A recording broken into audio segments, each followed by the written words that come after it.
जी हाँ दोस्तों, आप लोग बहुत इस तरह का वीडियो देख लिए हैं। तो चलिए,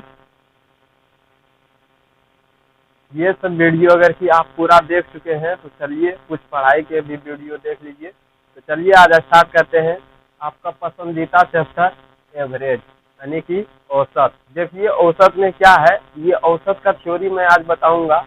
थ्योरी से ही सारा क्वेश्चन बनता है, चाहे कोई भी बुक का क्वेश्चन बनाइए, जब तक आप थ्योरी नहीं पढ़िएगा कोई भी क्वेश्चन अच्छा से नहीं बनेगा। तो चलिए आज स्टार्ट करते हैं। एवरेज क्या है से लेके क्या क्या उसमें आएगा सारा चीज हम बताएंगे। तो चलिए स्टार्ट करते हैं एवरेज। तो देखिए एवरेज में हम लिखे हैं यहाँ पे एक ऐसा संख्या जो पूरा समूह को प्रदर्शित करता है। एक ऐसा संख्या जो सारा समूह को पूरा समूह को प्रदर्शित कर देता है, उसको एवरेज कहते हैं। या दूसरे भाषा में समझे, जिसके मान चारों तरफ पूरा समूह होता है, जिसके मान के चारों तरफ पूरा समूह होता है, जिसके मान के चारों तरफ पूरा समूह होता है, उसे हम औसत कहते हैं। ये क्या है इसको हम नहीं समझ पाए, तो चलिए हम अपना घरेलू भाषा से इसको समझते हैं कि ये क्या है। अब जैसे आप गए दुकान गए और दुकान में किसी सामान का मूल्य बोला 20 रुपया है, और आप बोल रहे हैं कि 10 रुपया हम देंगे इसका, और दुकानदार बोल रहा है 20 रुपया। तो दोनों में बात हो रहा है, नहीं हम 20 रुपया ही लेंगे, और आप बोल रहे हैं कि नहीं हम 10 रुपया ही देंगे। तो बोलते बोलते कोई तीसरा आदमी आ पड़ता है और बोलता अरे भाई चलो, नहीं तो दुकानदार के बात और नहीं तुम्हारा बात, औसत वैल्यू 15 रुपया दे दो। यानी कि कोई वस्तु का मूल्य 30 रुपया है और दुकानदार बोल रहा है 30 और आप बोल रहे हैं 20। तो कोई व्यक्ति आया और बोला नहीं इसका बात होगा और नहीं आपका बात होगा, तो चलिए आप इसको 25 रुपया दे दीजिए। तो क्या वो बैलेंस करके बताया 30 और 20, मतलब ये दोनों को बैलेंस करके अच्छा चलो 25 दे दो, हो गया कहानी खत्म। 5 उधर से भी कम हो गया और 5 इधर से भी कम हो गया, कहानी खत्म। तो इसी तरह सिर्फ दो संख्या का एवरेज नहीं निकलता, बहुत सारे संख्या का एवरेज निकलता है। तो चलिए देखिए, एवरेज में एक फार्मूला है मात्र, औसत बराबर कुल संख्याओं का योग और बटे संख्याओं की संख्या। औसत बराबर कुल संख्याओं का योग और बटे संख्याओं की संख्या। और एक और इसी से एक फॉर्मूला और निकलता है जो है कुल योग बराबर, यानी कि कुल योग बराबर औसत गुना संख्याओं का संख्या। ये वाला जो नीचे वाला जो फार्मूला बहुत इंपॉर्टेंट है, अगर कि आप कहीं भी औसत का क्वेश्चन देखें तो ये वाला फार्मूला को एक बार जरूर ले आए मन में, क्योंकि ये 90% क्वेश्चन में 90% क्वेश्चन में ये आपको काम करेगा। तो चलिए अब इसको हम औसत बराबर कुल संख्याओं का योग और बचे संख्याओं का संख्या, इसका कहने का मतलब क्या हो रहा है। मान लीजिए कुछ संख्या है 4 है, 5 है, 8 है, 10 है, ये सब इसी तरह बहुत सारे संख्या है। अब बोल रहा है इसका औसत ज्ञात करें, इसका औसत क्या होगा बताओ। तो आप कैसे ज्ञात कीजिएगा। तो देखिए यहाँ फार्मूला क्या है, औसत बराबर कुल संख्याओं का योग और बटे संख्याओं की संख्या। मतलब पहले क्या है, कुल संख्याओं का योग, तो सब संख्या को जोड़ दीजिए, 4 + 5 + 8 + 10, मतलब कुल संख्याओं का योग। और बच्चे में क्या कर रहा है, संख्याओं की संख्या, मतलब ये संख्या कितना है वो पूछ रहा है। तो कितना है संख्या, 1 2 3 4, 4 संख्या है तो 4 से भाग दे दीजिए। अगर कि 5 संख्या रहता तो 5 से भाग देते हैं, 10 संख्या रहता तो 10 से भाग देते। अब इसको जोड़ दीजिए, 5 4 9, 9 और 8 17, 17 और 10 27 और बटे 4। एक बात याद रखिएगा, कभी भी औसत का क्वेश्चन में इस तरह का बटे में आंसर नहीं छोड़िएगा। जब भी इसको पूरा तोड़ दीजिएगा तो इसको तोड़ दीजिए, कितना बार में टूट जाएगा, 6 चौक 24, उसके बाद उतरेगा 3, उसके बाद एक पॉइंट आएगा तो 30, यानी कि और फिर लगेगा 7 बार में 28 और फिर 5 बार में, यानी कि 6.75 6.75 इसका आंसर होगा, 6.75 इसका आंसर होगा। तो बिल्कुल कुछ भी नहीं है औसत में, औसत बिल्कुल इजी है।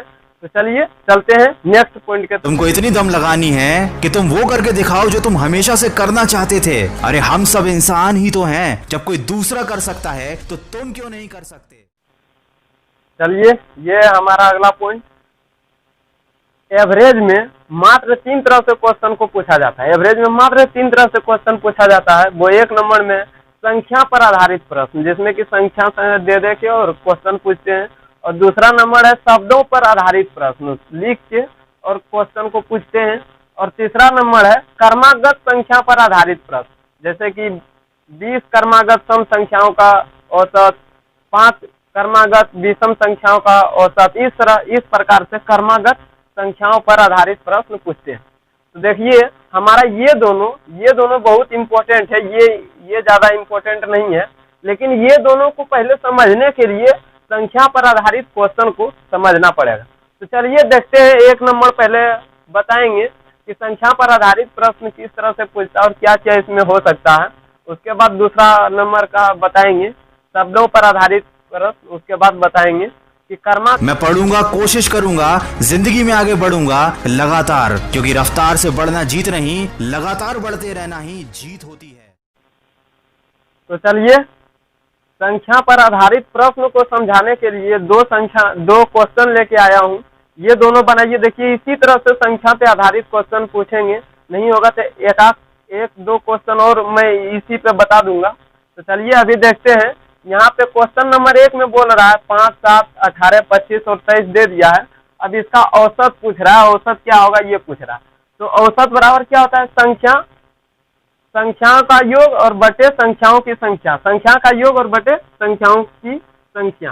तो औसत यहाँ पे लिखिए औसत। तो औसत बराबर संख्याओं का योग, तो सबको जोड़ देना है। 5 + 7 + 18 + 25 और + 23। अगर कि सबको जोड़िएगा 7 + 12 और 18 30 और 25 55 और 23, यानी कि 78 होगा, 78।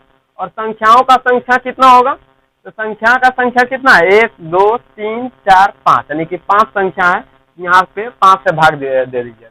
अब इसको भागा कर देना है। इसको बटे में कभी भी नहीं छोड़ना है, नहीं तो पूर्णांक में छोड़ना है। इसको भागा करके और पॉइंट में ला देना है।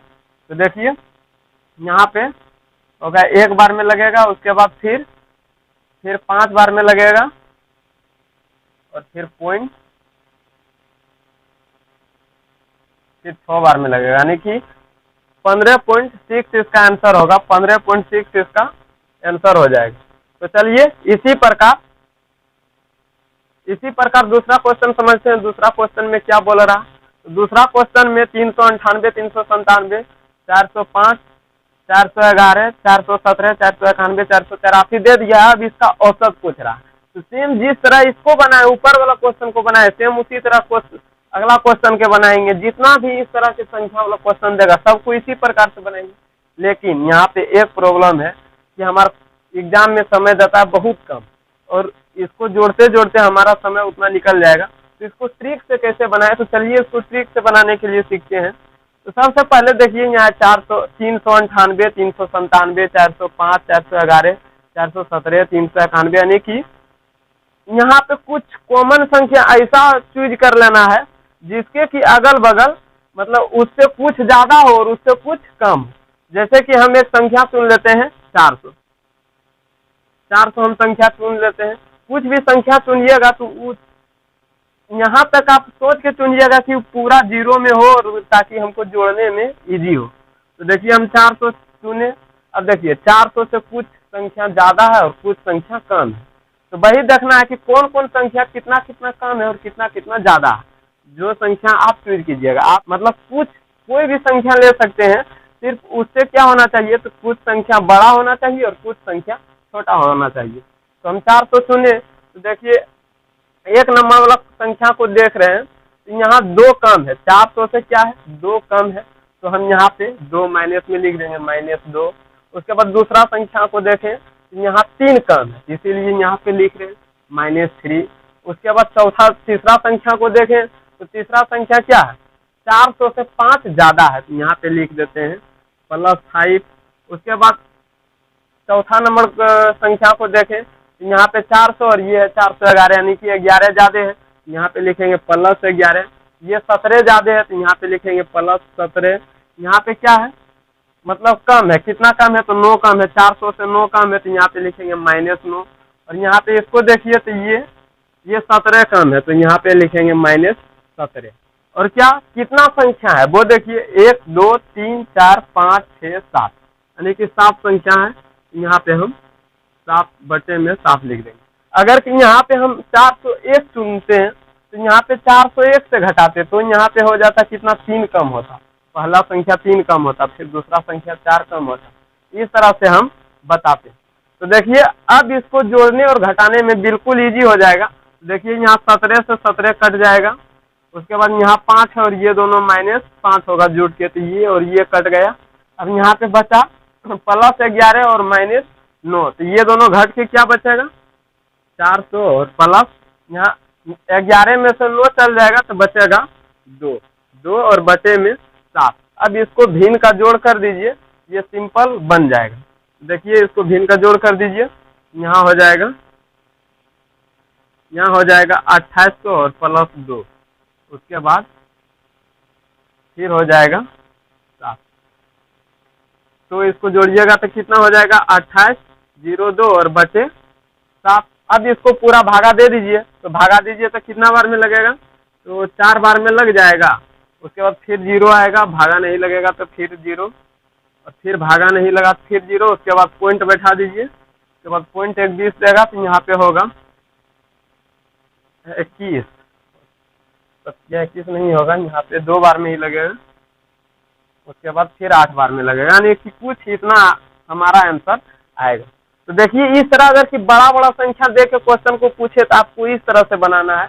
आप कोई भी अपने मन से कोई भी संख्या चूज कर सकते हैं। हम 400 इसलिए चुने क्योंकि जोड़ने में अच्छा होगा। अगर कि यहाँ 401 ऐसे कर लेते तो गुना करने में भी खराब लगता और फिर जोड़ने में भी खराब लगता, भागा करने में भी खराब लगता। तो कुछ इजी संख्या चूज करके और अपने से बना दीजिएगा। तो चलिए चलते हैं दूसरा पॉइंट की तरफ। रफ्तार से खरगोश दौड़ता है लेकिन जीत कछुए की होती है। जो धीरे धीरे लगातार अपने लक्ष्य की तरफ बढ़ता जाता है उसे लोगों की बातों का कोई फर्क नहीं पड़ता। तुम्हारे जैसे कितने लोग एग्जाम निकाल लेते हैं, यूपीएससी क्लियर कर लेते हैं, आईएएस बन जाते हैं। तुम्हारे जैसे ही कितने लोग एग्जाम नहीं निकाल पाते, सिस्टम की गलतियां गिनाते रह जाते हैं। सोच लो, फैसला कर लो, तुम्हें क्या बनना है, एक विनर या एक।